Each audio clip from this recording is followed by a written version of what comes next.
Hello mga minahal kong kaibigan followers, good evening. Sana nasa magandang kalagayan kayo. Nandito naman ako mangungulit sa inyo. Magdasal tayo ha. Maraming salamat. Sa ngalan sa Ama at sa Anak at sa Espiritu Santo. Amen.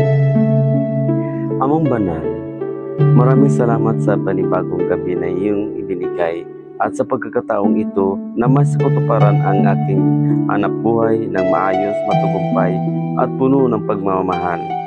Layunin ko po na tukdin ang iyong mga kautusan at gawang inspirasyon ang iyong kadakilaan at kaluwalhatian sa gabi na ito.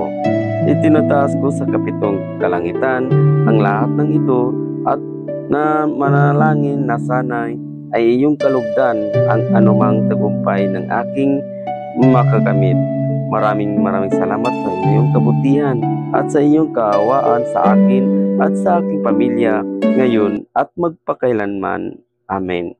Sa ngalan sa Ama at sa Anak at Espiritu Santo. Amen. Babay mga minahal kong kaibigan. Followers, good night. Salamat.